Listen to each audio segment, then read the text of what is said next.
Welcome to the Your Peak Life podcast.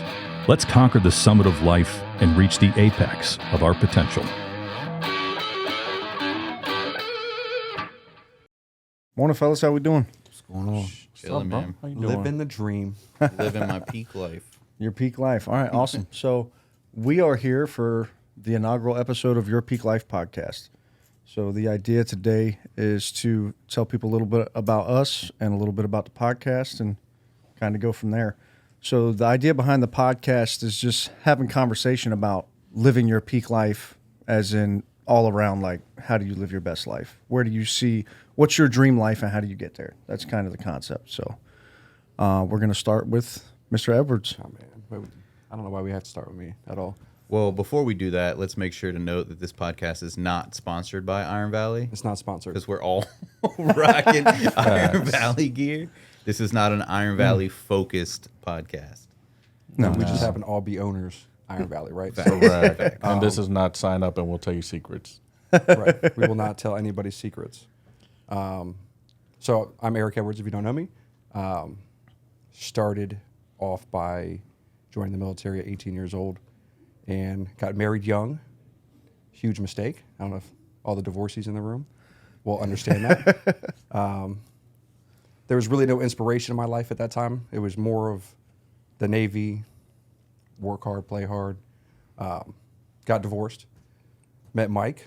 We won't do that story today, but That's fine. That should be a Appreciate you. series, just We could do a series on how we met. podcast. Yeah, there was a different life. So with my divorce, obviously I needed to sell my house, right? So I approached Mike about selling my house, and that's when I met you. Actually, was that time. Wow, it has been that long. It's Huh? been a Winterberry. long time. Yeah, Winterberry. Well, you were there for the sale when he That's sold your Yeah, house. for the inspection. Right. So 2 years later, I got divorced. Yep. Mike, obviously, we you sold sold it my house again. again. And then really, my whole reason to get into real estate was honestly because he showed me the CD. Like, 3 houses in, this is the first time I seen Straight it. up. I was like, yeah, bro, look. And he's like, boom. I'm like, Well, with all due respect, you signed all 3 of those I closing did. disclosures. But, Just saying. but Just saying. we all know that You don't 20, read it. 22, 23, we're not reading. You just signed But, it. but knowing Mike 38, now, I'll I read would it. think he was already throwing out those numbers.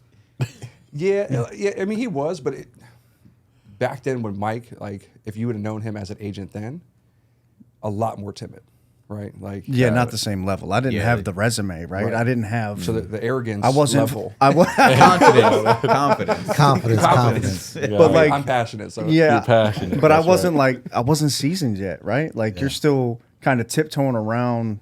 You don't know obviously brand everything new, that I yeah. know now, right? You're in a new industry. You don't want to tell this And guy you're you just made part-time and, you know, people $10,000 treat off you- of him. Yeah. People treat you with a different stigma. You know that because you did a lot of time part time, and Eric ended up doing part time in the Navy as well. So you're kind of more careful at that time, you know. it was definitely a more tamed version of Mike, which if you're looking at then and now, like, what do you prefer? Like, I like Mike now, right? So sometimes he's a little intense and I have to, like, shut it off, but yeah, I mean, so what was it, like 6 months later I got licensed.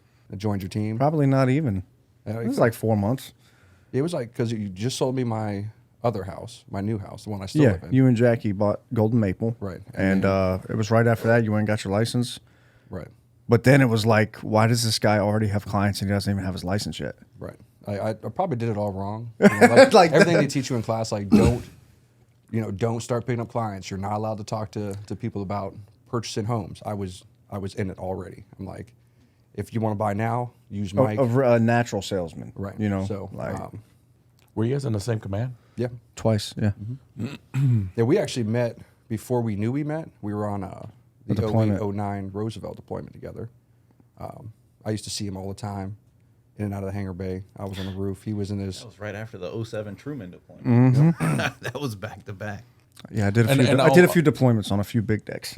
Got it. I was just thinking about it, like if you guys were in the same command, you guys were fine for the same clients.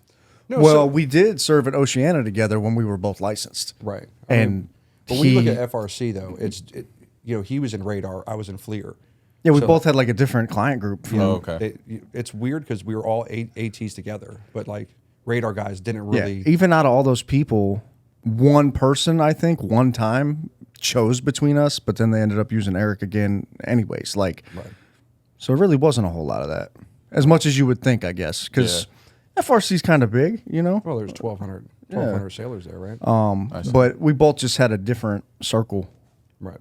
as far as like who you work with. No, I mean, and then fast forward, we went to go look at Ryan Serhant up in D.C. for a summit.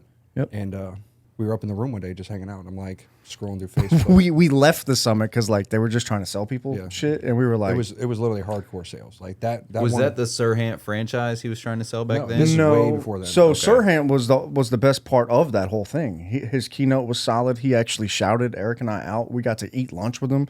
He was super down to earth. It was the people running the summit that were like, Sales. it was like it was a weird vibe too. Like they knew who to prey on. Like they weren't approaching guys like Eric and I. Right. You see what I'm saying? But Ryan Serhant connected with us, so we didn't give a shit. And once we did that, we were like, we're just hanging out in the hotel room. Yeah, so I'm just scrolling through Facebook, right? And then Iron Valley doing what Iron Valley does. Literally, it comes across the screen. I tell Mike, he's like, all right, cool. Because at that point, we weren't even trying to open our own company, right? It was just get more knowledge. We wanted to we were running the team. Yeah. Right, run the team, make a lot of money, do whatever we got to do. I called him, and I told Mike, I'm like, you got to check this out. You got to do the call. And it's funny. He's like, nah, I ain't doing it. I was like, bro, 1 hour, listen to what they got to say, and we go from there. We got off the call, and I wanted to own my own firm. Right. So this was what year? That was 2019. late 2019. Yep. We Pre-COVID. both had just got out of the Navy.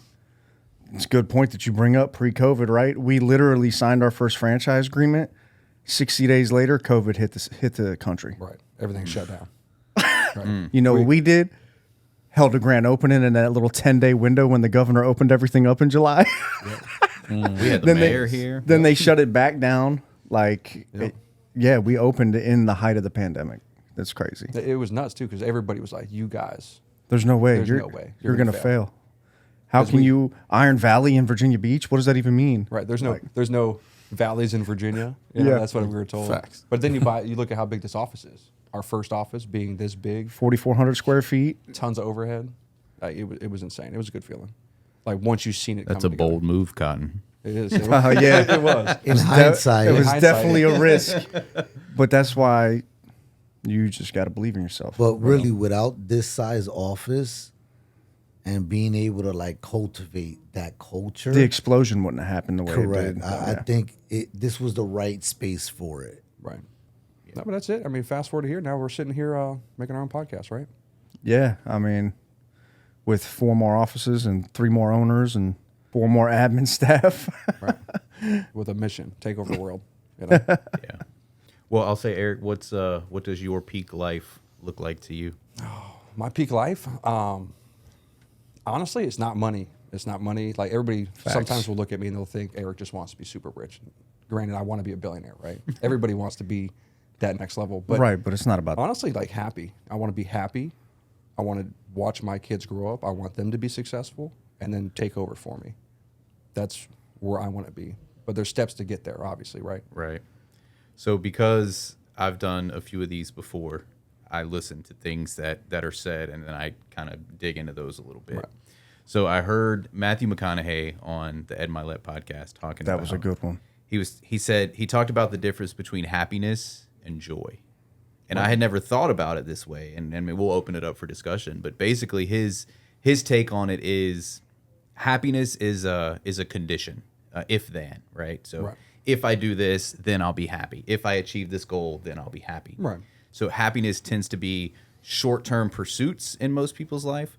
But when most people say they're looking for happiness, like you are, like I am, like I think we all are, it's actually joy that we're looking for more so than happiness. Right. Because his idea of joy is you live with joy. You are a joyous person. You wake up every day with joy. You don't wake up every day with happiness. Right. Most people, they make happiness a condition versus joy is a way of life. What do you think?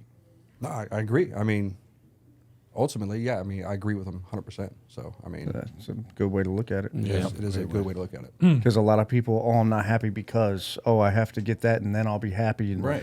And if you achieve a lot of goals, that high goes away quick. Happiness is not on the other side of those goals. Yeah, exactly. So Or it's very short-lived.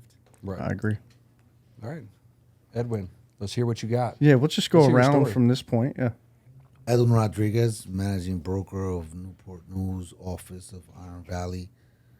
My connection to these guys was kind of who I am, searching for just knowledge, reaching out to people who I can make a connection to, looking for next level of mentorship, because I sold real estate for a long time. Right. I was licensed in 2003. So we are right now, September 1st, 20 years in the game.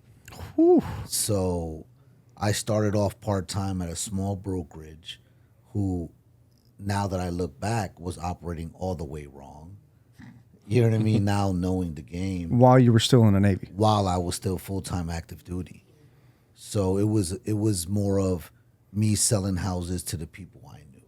I was a popular guy, used that for an advantage. People trusted me just because of, my execution in the Navy. This guy is, he's a gamer. He's an EP type of guy. I'm going to trust him. And then me being outgoing in the community, in the Latino community, kind of meshed everything together. So did that part-time till 2020. And when I retired, now I'm like, well, shit, what I'm going to do? We're in COVID, like, right?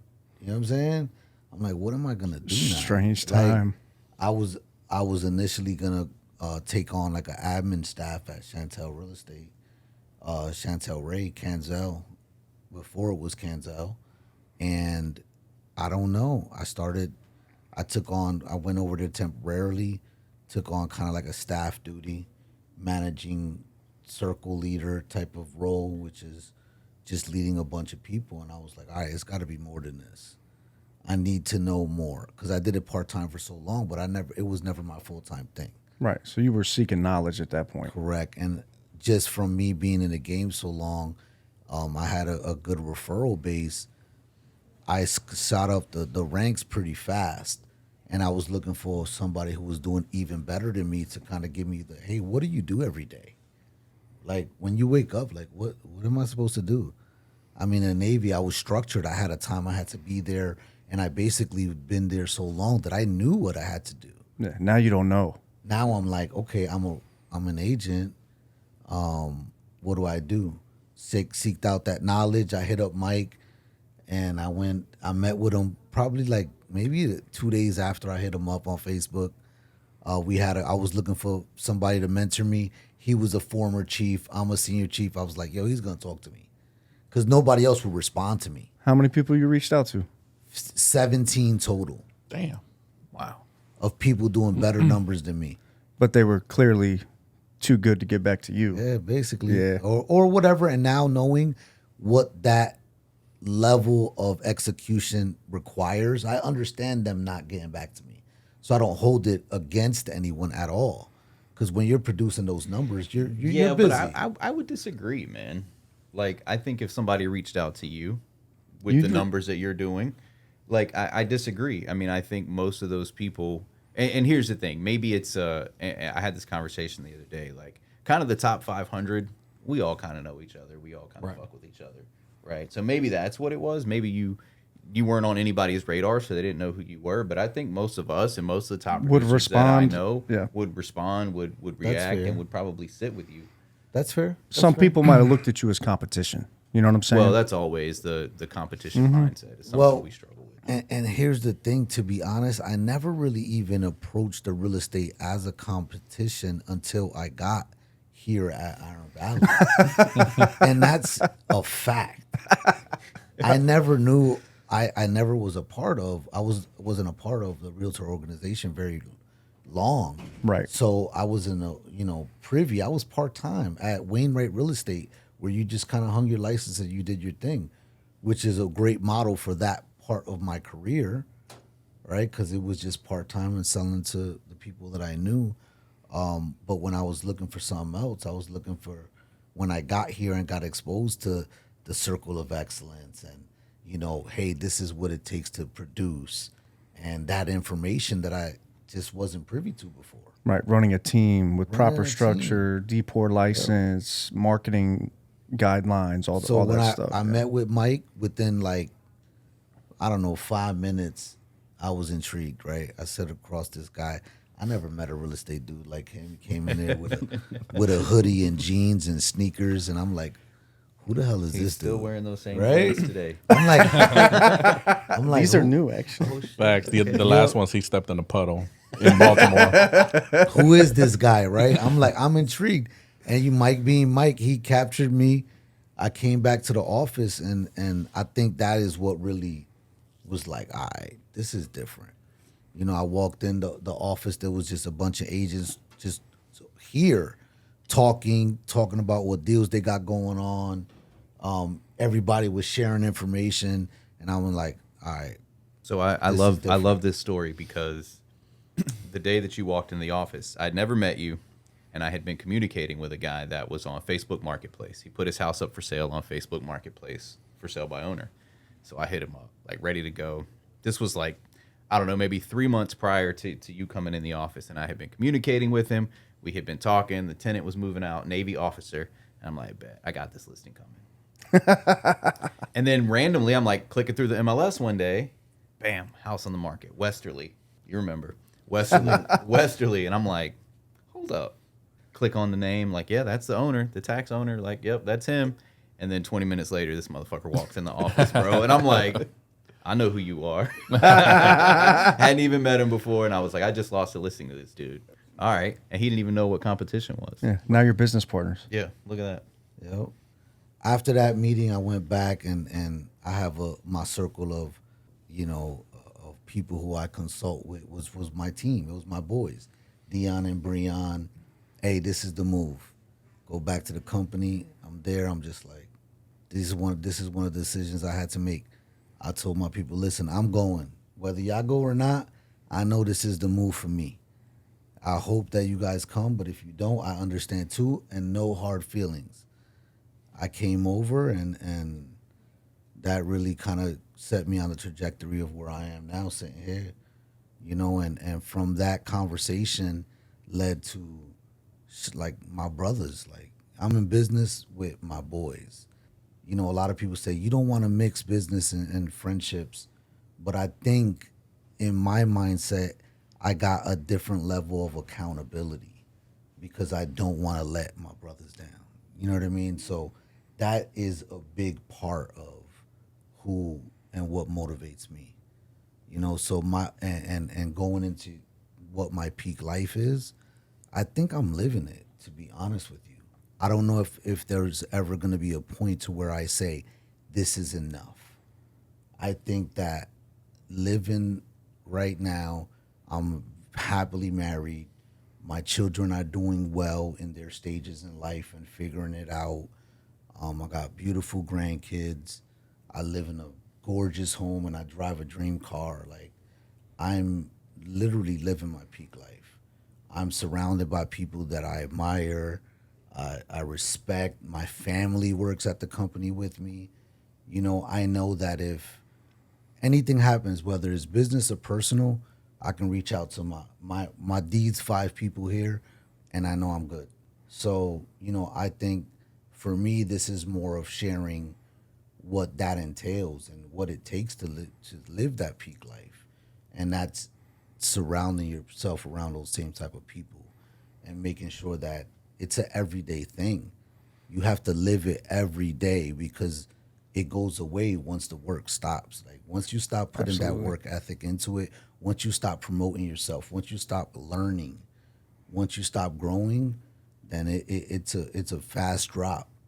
Ultimately, that's where I stand on it, and that's kind of where my input is for us sharing our stories and getting into those people, not only in our real estate industry, but just people in the community that we respect, because it takes that hustle and determination, and nobody does it alone. Facts. It takes a team. It definitely takes a team. So, but that's me, Edwin Rodriguez, Grandpa June. So you mentioned a few times, like your trusted core group of friends, your boys, your business partners, your brothers. Talk a little bit about the significance of a circle and what that circle should look like. So if you want to talk about living your peak life, do you think that everybody should have a circle or a core group of people or a board of directors of your life? Absolutely. I think that that's the goal, is to capitalize on the people you are already have a connection with, their strengths. So you don't want someone that's like you. What makes our group, our core so dope is that each of us are individually completely unique, and we are all strong in different parts. And as a collective unit is, and it's not only this circle. I think we all individually have other circles that now have joined into the bigger picture. Because, Dion and Breon, those are my boys. And they've came into the company and kind of now they have their networks and their training. We're agents. family. We coach our kids together. Like That's a whole Venn diagram going on. Yeah. For Yeah, real. circles overlapping circles. And they're both independent agents and top producers this year. And Great dads and great dope people. yeah, absolutely. And our wives actually, like they all hit it off too. So that everybody just kind of That's gelled. probably the most important part. Facts. Yeah. Absolutely. I mean, when you think about that, the wives are like the rocks, anyways. So when we have a bad day with each other, who do you vent to? Oh, bro. sure. Facts. Yeah, let's be honest. Are you That's kidding our me? only friends. Right? That's our only. Let's talk about real friends. That's our friends. That's what we Yeah. vent to. As men also. Everything we've ever bitched about, they know about. Like we vent about it. They bring us back down to earth, and they're like, "You could go Fuck, that's apologize so now." true. And then they Bro. go talk. And then they go talk about it. That's so true. So I mean, that's the reality with wives. I mean, you got to have that support at home before you can even walk out the house, for sure. Absolutely. I need that person to keep me grounded. Yeah. Right. She's like, hey, you're not all that, bro. And we all have kids. We all have kids, and I think we all strive to be good fathers, Yeah. So I think that all of our circles really start at the house. Our wives, our kids, the legacies we're leaving behind. We all kind of have that same purpose. So that's why it works. You're right. There's a circle before we all met, and then we made this circle, and now it's There's just different layers. Yeah. And that decision to surround yourself around quality people, someone that if what you tell me, your words are valid by your actions. Like you have to be able to understand not all humans are built the same. And not everybody meshes with everybody. We're doing well collectively, we're doing great. There's other people doing great as well. So, just vibe with who you are and who you mesh with. And if you capitalize on your circle's strengths, and everyone has, weaknesses or areas of improvement, but, focus on those strengths and build together, egos aside. I mean, I think anything is possible. And I think that's what, to me, my peak life is. Like, I'm living it. I like it. Yeah, we all do well as a group most of the time. Yeah. I mean, listen, 95, right? it would be too boring if we didn't have Right? friction. Yeah. Like, come on.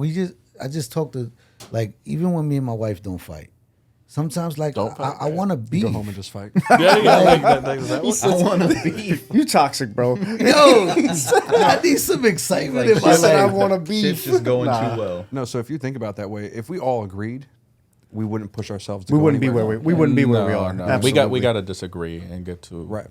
fine tune everything. Not smoke on Not here. one opinion is better than the other way. I mean, you can do whatever you want here, bro. Yeah, We this- own this bitch, right? facts.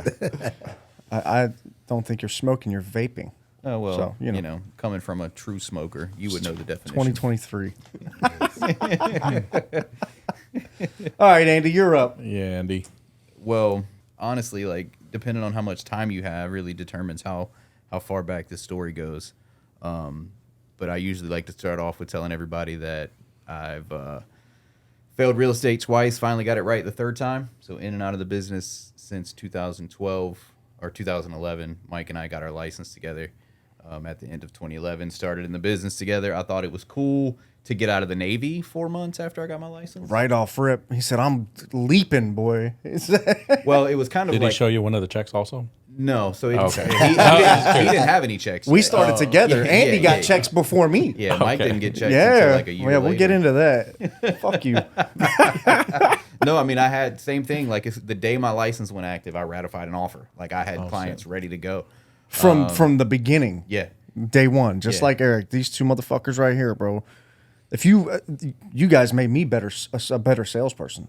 You know what I mean? Like I've always been a leader and like fearless, but like to get to that level of production, these two right here, a lot of me is based off of them. That's Edgar. That's my Edgar. Edgar is the one that pushed me to like get organized. Level up, bitch. I'm just walking. Like, I'm not even nothing. Edgar talking about I ain't even trying. No. You suck. Edgar's clearing a path. That's what he's That's doing. what I'm saying. He's a fullback, right? But Edgar did that for me. Like to he had that experience and he had that. Yo, I got this. You be the face, right? And he helped me on that. That would Edgar's my kind of where I started growing as a team lead. That's dope. Sorry, I messed up the segue. We'll get back to you. No, that's dope. Like I mean, that's what it's all about, right? Like none of us are here because we're selfish. Facts. We're all here to help other people. We want to help other people grow, and that's kind of where I have found my peak life. I'll jump the story and go to the peak life part. Like for me, it's pouring back into other people. It's teaching people, training people, and I tell everybody like I get to be selfish because that makes me happy. Right? Like I get to help other people. Helping other people makes me happy. So I'm being selfish and making myself happy. So that's kind of where my peak life goes. Like I have this number in my mind at the age of 45. I want to do the work that I want to do. Only the work that I want to do. Meaning Meaning like not in the street, but Yeah, you can live your peak life or your unreal life through what you're doing. on and a that's beach in Puerto Vallarta, Mexico. right, but that's not in the streets showing homes or Shout out to Mexico. Right. Right. Have a story Right. about it. Shout Yeah. out West Coast. But no, I mean that's kind of where I wanted to go, and I've discovered all of that through these failures. Like as I failed out of real estate, tried to come back, failed again. Eric was around the second time when I tried to come back. Yeah, I would say that. What we'll give an ode to a Gloverism. What flipped your switch? When you came up here to that grand opening, you said, F this, I'm doing this one more time. Yeah, I mean, so to kind of bring it full circle, the grand opening that Eric talked about, I drove 4 hours from North Carolina, was not in real estate, didn't have a license, had a cush job. I was working from home during COVID. Like, yeah, I'll go support my boys, right? And I showed up and I walked in this office, and for the first time, I saw this motherfucker cry.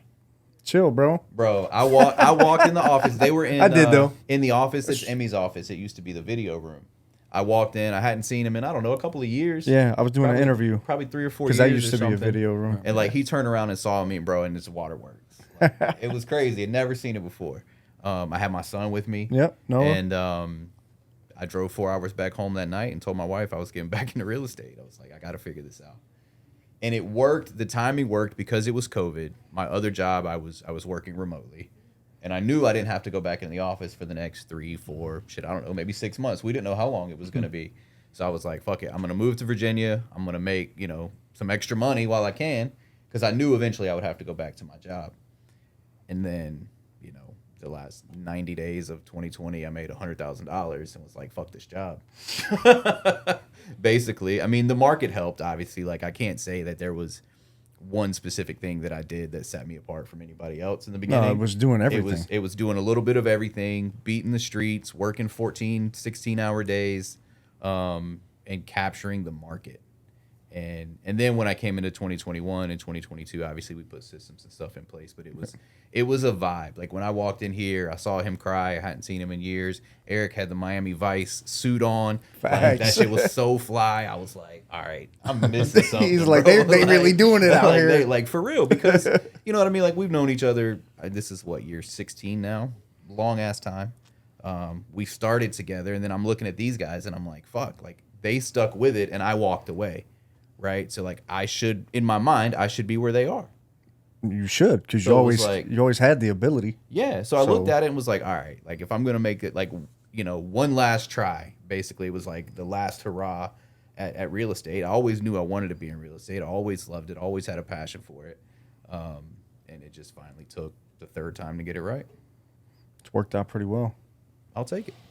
Yeah, I'll take it. I mean, we're almost Motherfucker snuck up on him. Damn, but, that should have tagged me. but we're almost exactly 3 years from that time. You moved. Yeah. You Labor came Day and moved weekend. up Labor Day weekend 2020. It's now 2023. Yep. Wow, look how much has happened in 3 years. Now you're a yeah. back-to-back-to-back top producer. You went from team player of the year, agent of the year, diamond to now managing an office and being a coach. Yep. That's kind of peak life shit. I think so, man. I think everybody in this room's living a pretty good life, you know? Yeah, well, and I mean, you can look at it that way and say it's all happened in 3 years, but I mean, I plugged into a system that you guys built. Like, I mean, That's fair. I can't say, like, I can't sit here and act like I did it all my fucking self. Well, 'cause yeah, we no know doubt. that's not true. Because Like, for me, that grand opening is a decade of hard work coming to fruition. Right. You know what I'm saying? Like, it's not giving up. Mm-hmm. It's eating the crow and taking and dealing with the bullshit. But it was also, I knew I did something right because I never told nobody, oh, you don't want to do this. This is a tough racket. Like, I was never that guy. I was like, bro, yeah, you could definitely sell houses. Look how much money I make. I mean, for real, like, because I want my boys to win. I'm not trying to eat off y'all. We could all eat. So that was just always kind of the concept. Yeah, I remember when Mike called me, he Facebook messaged me because he don't call anybody. It's all Facebook message for some reason. But Or a text. like, we'll be sitting in the same room and he'll send me a Facebook message. I'm like, bro, what are you doing? Y'all know it's true too. Oh, shit. When I lived with him, I would be upstairs. He would be in the garage sending me a face. I'm like, just yell, bro. I can hear you. He's like, I heard it as soon as you turned that damn speaker on. And Edgar rolled up in the Mad Max truck. Yep. But no, like he hit me up on Facebook. Was like, bro, I'm getting out. I'm done with the Navy. He had made chief, and he was like, I'm done. I'm like, nah, bro, don't do it. Because one of many people that said that. I went through that, and I was like, nah, bro, don't do it, man. And thankfully, you didn't listen to me. So. I didn't listen to nobody. I never have. I mean, you listen to me for sure. That one, on that one, I said, bro, we done, bro. Like, Yeah, facts. I was like, we got a mission here. Same Like, time, you guys got out same time. Same exact time, bro. I got out a month. You got out April. You got out in March. I got out in April. Oh Yeah. shit. Back to back. But it was like, bro, we were running a team, and we went from, first of all, give Eric credit for recruiting me for almost 2 years, actually. Yeah, my follow game was Crazy A1. with it. Like, we did business together, and he came into business with me, but we were on a team together. Andy was actually on that team briefly. Long story short, that team... Everybody else from that team is now with us, by the way. Yeah, but everybody from that team left that team, and I was like the last one on the team because I'm part-time. I'm out to sea. I was a chief, so like my job had just changed. Longer hours, more bullshit. Like, it doesn't get any easier or better. Okay. And Eric would, every time he see me, he's like, man, since this move, he's like, I'm making 20-30% more money. I'm doing more business. I have the tools I need. And I'm just like, yeah, all That's right, a bro, Eric. whatever. Yeah, but the thing is, I go look at Eric's numbers and I'm like, why is my boy smashing me right now? like bad. You know what I'm saying? So, It was bad. and I'm always coachable and always open to growing. So I'm like, he's got to be doing something that I'm not doing, right? No bullshit. You don't pay $1,500 a month for coaching, bro. So you can't tell me I'm not coachable. At the end of the day, like, but him recruiting me is the only reason that I ended up working with him again. But then it was like, I was in an office right next to him, and I see him and Bam Laboda. Okay, imagine Brandon Laboda talking shit to you every single day, Because he's out selling you. every single day. He That- could talk that a lot year- of shit. Love Bam, you, Yo. Bam, if you watch this, Yeah. Bam. Bam will but- talk shit. But it just got to a point because I started smashing too, right? I got out, I signed up for school, and all I did was sell houses. Because I had my kids half the time, and the other half of the time I was home alone. That's how it was at that time. And post-divorce, post-Navy. It was just me and my studies and real estate. That was it. And then my kids when I had them. But we started looking at it. It's like, you know what? If we join forces, we can keep even more money and make even more money, right? Nobody tells you that the overhead that comes and how agents don't like to work for their money, and we'll get into that later. But we started a team together, and that team became this firm. All right, my name is Mike Little. I'm the principal broker of Iron Valley Real Estate, Hampton Roads. I moved to Hampton Roads back in 2005 when I checked into the Harry S. Truman at Naval Station Norfolk as a 17-year-old eager sailor. But I realized real quick we didn't make a whole lot of money in the military, so I always had a second job. Like, I worked in a Walmart deli, I did cutting grass, I did construction, I did property management, I did all of that on the side of the Navy until me and Andy looked at each other one day and said we need to go get our real estate license. That was in the winter of 2010, and then we went and got our license in 2011. The end of 2011, we finished our licensing. that first 9 months of my real estate career would be absolute shit. I was the worst salesman ever on the planet. I couldn't make a cold call. I couldn't convince somebody to write an offer. I was just, I guess, brash, they would say. Super direct, rubbed people the wrong way. I couldn't convey my knowledge to people because I knew that I knew real estate, but I didn't know sales. That's what it was. So for 9 months, I ran around like a chicken with my head cut off. I spent a lot of useless hours. I didn't make any money. I watched Andy make 70 grand while I was just sitting on the sidelines, broke and pissed off. It's okay. I blew it all. Yeah, I know. Don't feel bad. Don't have a But single then dime. it was actually, I was still in the Navy full time, and it was somebody at FRC Oceana that gave me a shot. It said, you know, I know you're still trying to do your first deal, but I don't care because you work harder than anybody I've ever met. And they gave me a chance, and I never stopped selling from that point. Because once I had... Was that Petey? No, that was Janelle Bosks, actually. She's a realtor now. She got out of the Navy, and she's a realtor. So, but after her, the referrals started coming, and then when I was able to deliver my services, then it just kept compounding from there. And then Andy and I had a good mentor, and we learned how to cultivate leads, our own leads from websites that we built, you know, not paying for leads from Zillow or anything like that, but actually generating your own business. So for a few years while in the Navy, you know, I did $3 million, $4 million a year on the side. And back then I didn't know that was actually really good. But I always wondered, what can I do if I leave the Navy behind, right? And our price point back then was like 200. It wasn't 320 No, it on definitely wasn't average. 320. Yeah, That was, for sure. You know, 3 million in a year was back then 15, 18 15 to deals. 20 transactions, Yeah, yeah. yeah. Part-time, you know, I'm full-time active duty Navy, ship's company active duty. Like, I wasn't a dirt sailor or hanging out at a rag squadron. Like, no, I was gone on the boat a lot. Well, I was a dirt sailor, so Yeah, you were. proud of it. So what really happened for me was I always wanted to get out of the Navy, but I stayed in the Navy for my family, one, but two, I was really fucking good at it, man. Like, it's hard to walk away from something you're super good at. It didn't matter where I was serving, I was elite. You know, my uniform always looked better. I was always earlier on time. I always outworked people. I always took care of other people and brought them to that level. But you start looking at it like, where's the cap here? Like, even after I made chief, I'm supposed to wait 5 to 10 more years for a star or two for you to tell me I'm worthy when I'm running circles around people just because they have time in service or time in grade. Like, time does not equal experience, and people need to stop acting like it does. It's the amount of things accomplished or endured in that span of time that equals experience. Well, I think that's one of the biggest problems with the military.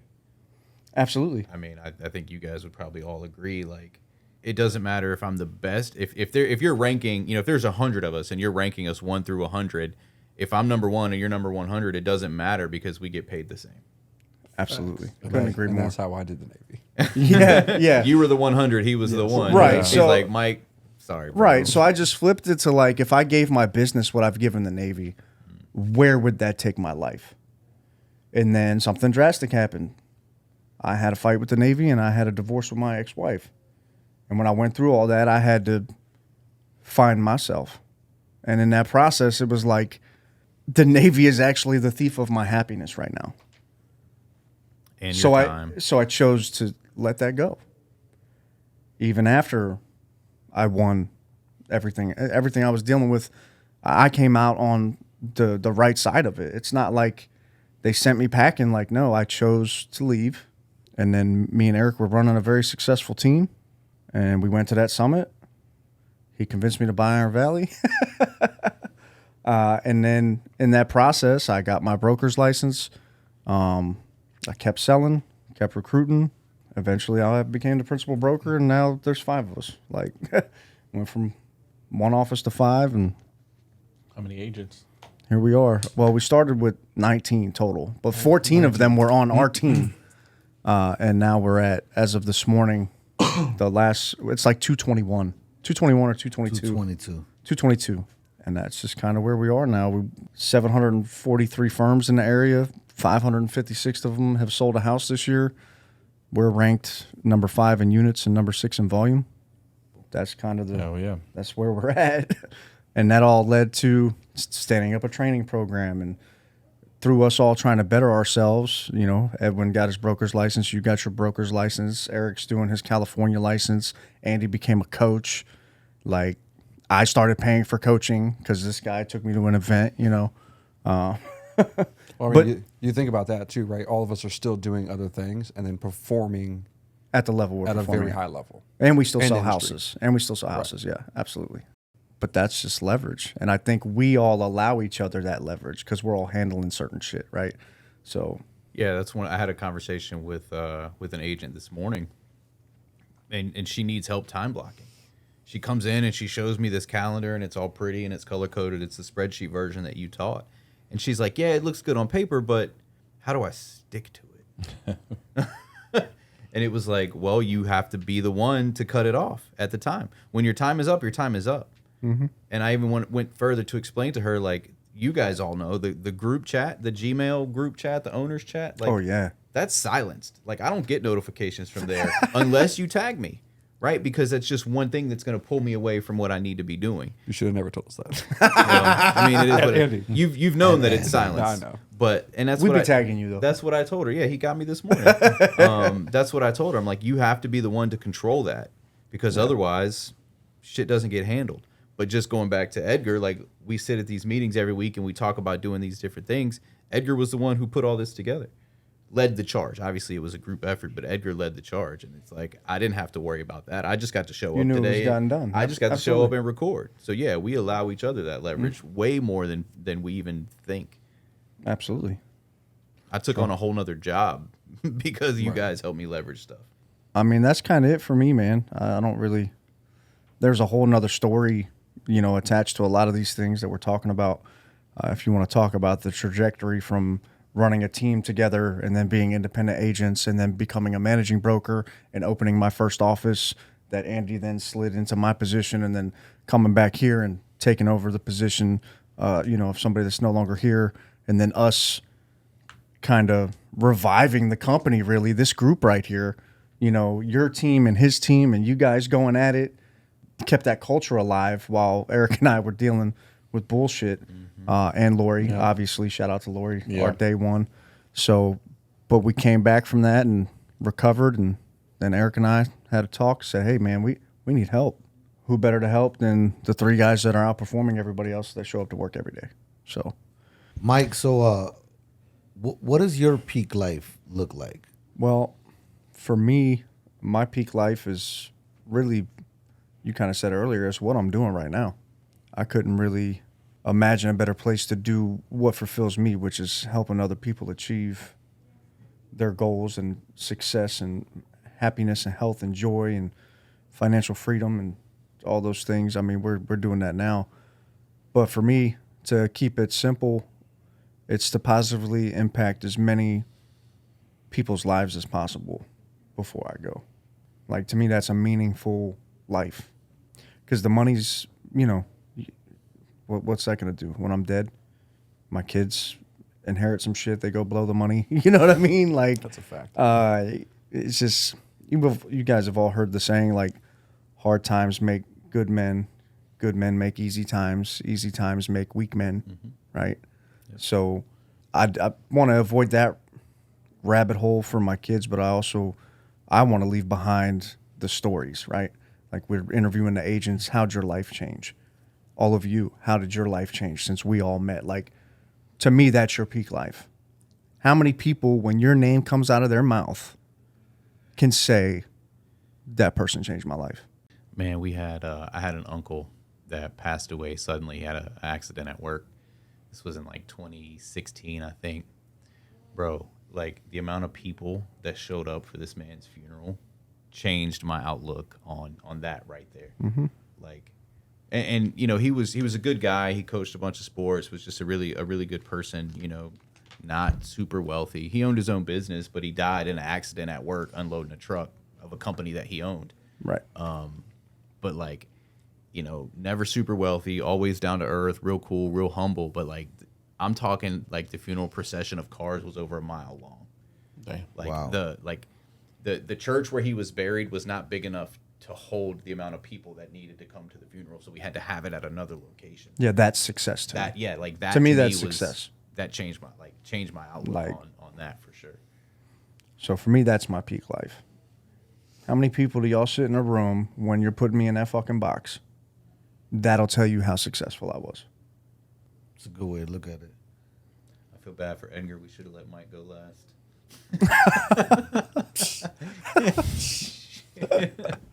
But Peanuts to an nah, man. I mean, to me, that's my peak life. Like, for instance, you guys know I buried my dad. For me to even have like the desire to go do that, to step up for my sisters and like display grace. 10 years ago, that wouldn't have happened. You know what I Intact. mean? Like, matter of fact, 4 years ago, that wouldn't have happened because my mother died the same way, and I didn't go do that, and I regretted that.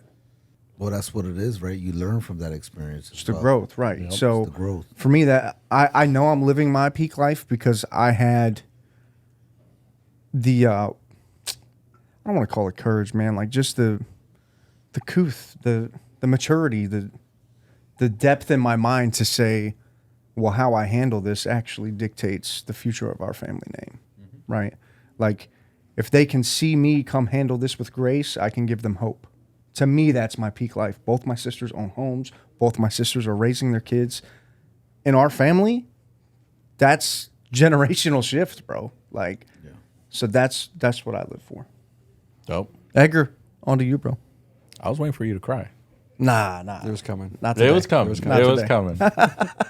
So I'm the least emotional of the bunch, right? I don't have that emotional maturity. I'm broken. But you're not broke, so you're doing all If right. that's a good thing or a bad thing. I'm trying to figure it out. No, I'm Edgar. I mean, I met these guys. What? It's not 3 years. It's been like two and a half, two and a half. something. Prior military, I joined in '99. Got out in '07. Met my wife during that little course of time because I was divorcing my first wife. You know, I think we touched on it. All of us have gone through those trials and tribulations of a bad relationship, and that's in general. Everybody goes through that at some point. You know, some handle it better than others. I walked away, gave everything away, and when I was a broken man, didn't have a fucking dime. I was literally in my car because I was too prideful to go get a barracks room. Yeah. You know, but I'm not gonna go stay with the ex. Not going to housing, not going to wherever. In that course, that's when I met my wife. So if you guys actually don't know that, right? So like, I met her then, so because there was a comment made as like, Cookie figured out the code. What happens is you see that selflessness, and she actually took me for my birthday and bought me clothes. I didn't have shit. Yeah. She didn't have to do that. So, Now Edgar's gonna cry. Facts. facts. So, when you see that, it's like, man. And I'm loyal. I don't care what happens. I will always have her back. Because she saw that in you. Mm-hmm. Yep. I So, can relate. moving forward, get out. I want to do real estate, but you guys know the military. Every 2 years, we're moving. Yeah. I started the course, finishing it up. We got orders to San Diego. We're thinking that's going to be our final spot. We bought homes or whatever. This is at the bottom of the market during the crash. And we're like, fuck, we're set. Got some good homes. We're going to make some money off the... And you're both from there, right? From Cali? Yeah. She's from the Bay. I'm from Southern California. Well, now we get orders to Japan. Oh, shit. So I was like, fuck, I'm never going to start this career. you know, because I was also doing contract work and I was done with that. It's like, why'd I get out the military just to go do contract work? Right. It's pointless. I actually shredded all my my evals, anything that could get me promoted or hired. I threw it in the trash and shredded it. Not doing this anymore. There's another company that I helped stand up, and during that course, they were paying me a good salary, and they're making millions now. And I'm like, never again will I do that, unless I'm part of that company. Working on your own dream. Right, because I helped them stand up this plant, and they pay me a good salary, but it was like, damn, I should have been part owner of this thing. Right. Fast forward Japan, I get to Virginia, which, by the way, Japan is beautiful, peaceful. Get here late 2016, you know, Trump, that whole politics is happening, and it's a whole different country. You know, we went from peaceful to it's just An uproar. just complete crazy. Yeah. And me and my wife were like, That was an what? election year, too. Yes. And I was like, what the hell is going on? Either way, got to it. We get here. We got kids. We're staying at a winter rental. She's working during the day, and the nights I'm studying and Uber driving. Got my license, did a crash course at Alpha, got my license. And during that course, I went through a couple of brokerages after I got my license. I thought I made a good decision because this company was like, we got the best training. It's a cap. I'm going to sell real estate. I'm not giving anybody 70-30, 50-50, you know, because I'm going to sell houses. And after I pay them the cap, I'm 100%. Yeah, and I sell a fucking thing for 6 months. I didn't know how to real estate, right? So I ended up joining a team that gave me an opportunity to start making cold calls. They did teach me that. But after I figured out how much money I was giving away, I was like, going back to that business, I was like, let me invest in myself. How much does this stuff cost? And initially I joined real estate because I wanted to be somewhat of an owner, right? I didn't know what that entailed, but I know I could motivate people. I can manage people. Well, you know now. People like me. So went to another company, started a small team, and that environment was just not good for a team. Not that it was a bad brokerage. Broker was great. It was just old. It's fair. It had nothing going for it. And it got sold, so I was right. Ended up coming here, met with you guys. It's true. And met with Mike. And same thing to Edwin's point. I mean, he was just in a hoodie, talking shit, more military vibe. And walking through the hallway, I met Eric, right? Eric's dressed like a biker, but never rides his motorcycle. Barely ever. That day, I told you, I don't give a fuck what you do. Just sell houses. Yeah. No, actually, what happened was I said, look, I use this title company and I use this lender because, and the first company, they were like, you have to use these people. You have to. And I was like, I'm not going for that shit. Mm-hmm. But I don't want to waste anybody's time. And Mike, leaning back, he's like, I don't give a fuck what you do. Just sell fucking houses. Bet. Where you close now, though? We're a transaction-based company. Where you close now, though? Yeah. Hashtag noble title.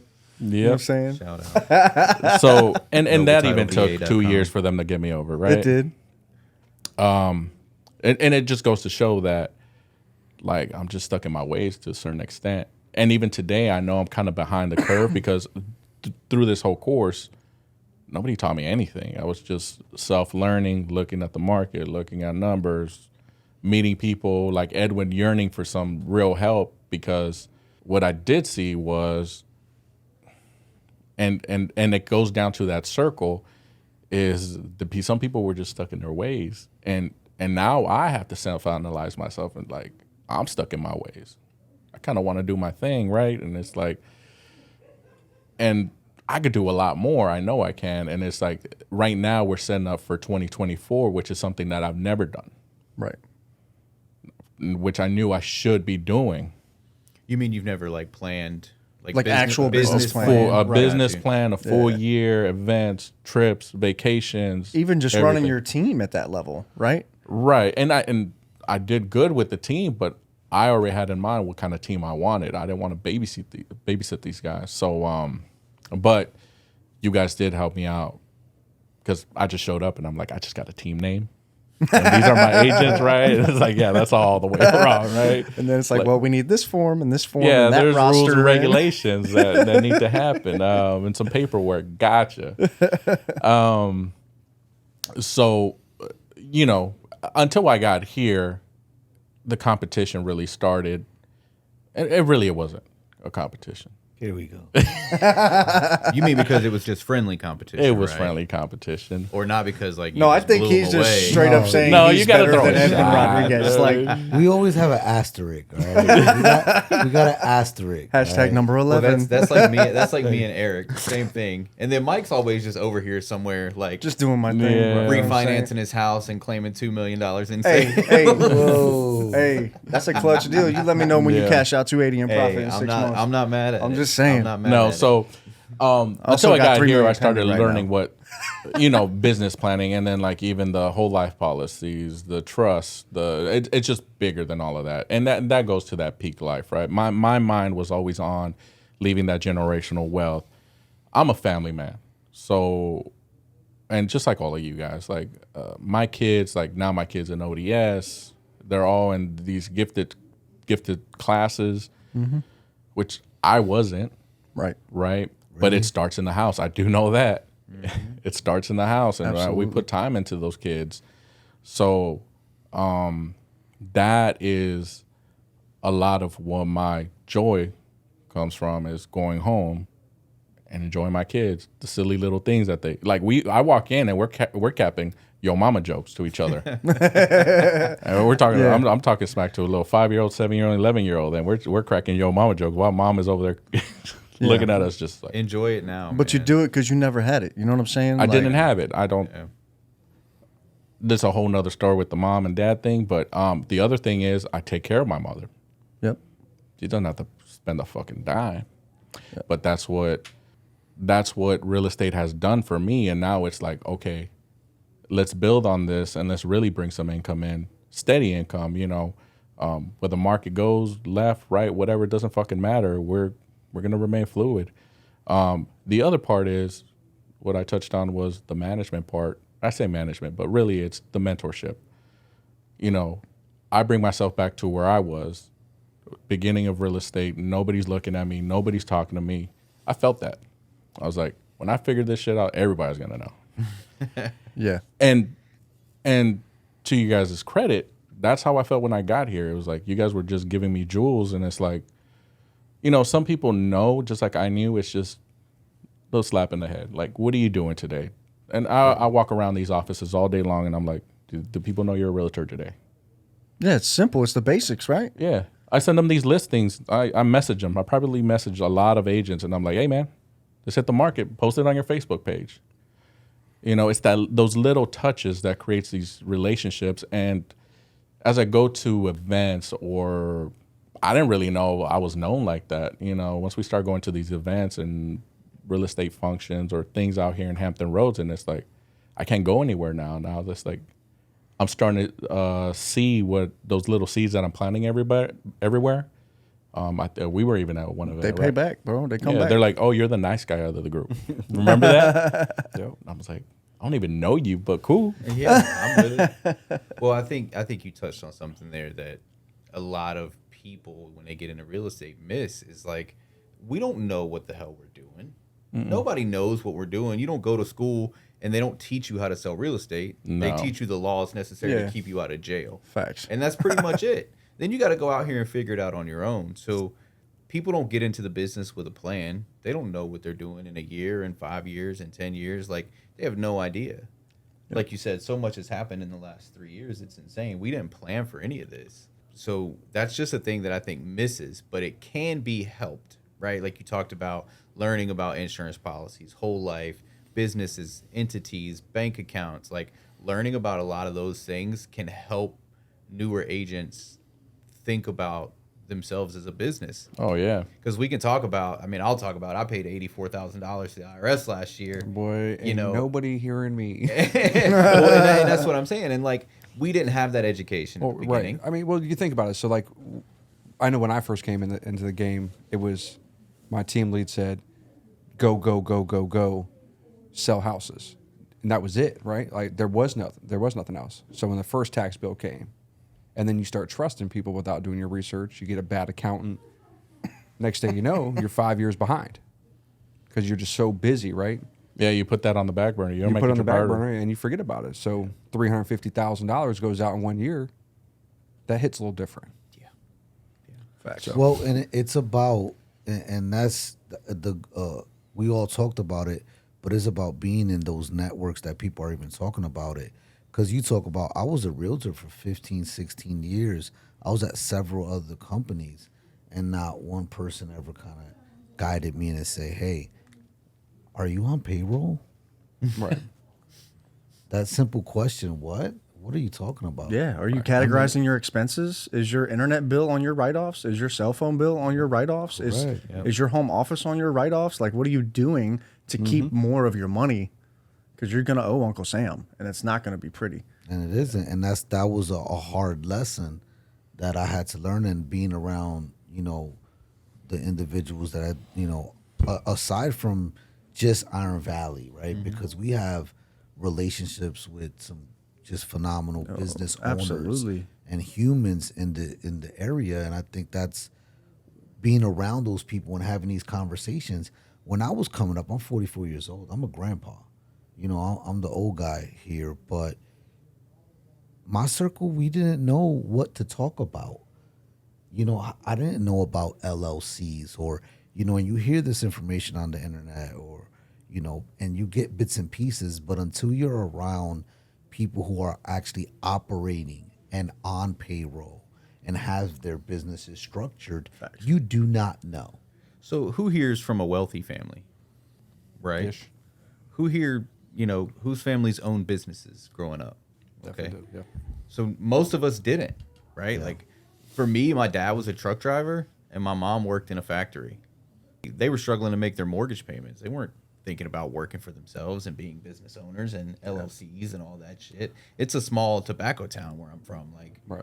if anything, you own your own farm that you then sell your tobacco to the local cigarette factory in town. Like that's it. Like, well, not only that, it's like you got to take yourself back, and their information was even harder to get. Now we could really research this stuff and go to that YouTube Academy and try to figure stuff out. Right? They didn't even have that We option. didn't have Google. right. Like, No, I'm think talking about the parents. areas. To even pass that down. And even still, right? It did the access to information. Our families, my parents barely spoke English. Encyclopedia, My mom, she lives in Puerto Rico still.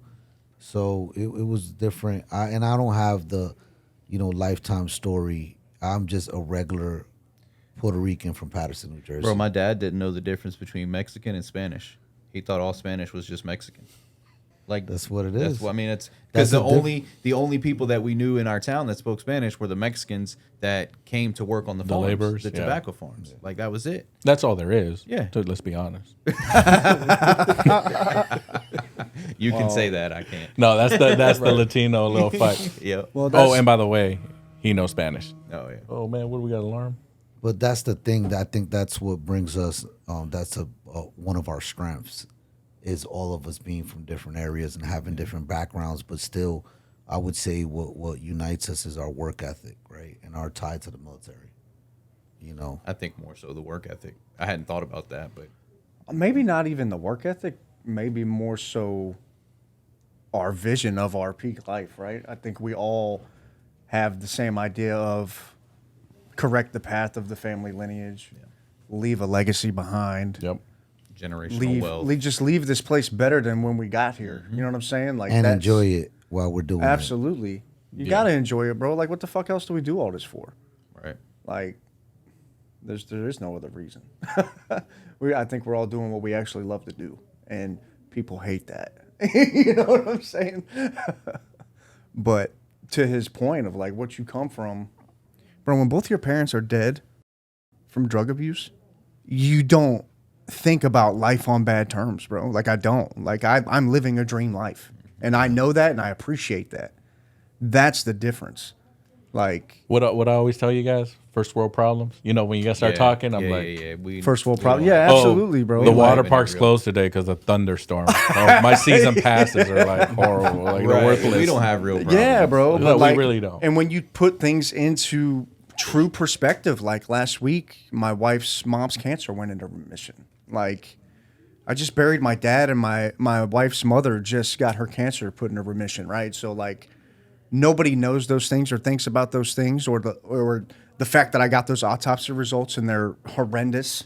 You know what I'm saying? So like, but none of that is an excuse to stop. For me, it's just an excuse to keep going. Like, I think that's, like if this 70-something-year-old woman can be optimistic while she's beating cancer, what are we bitching about?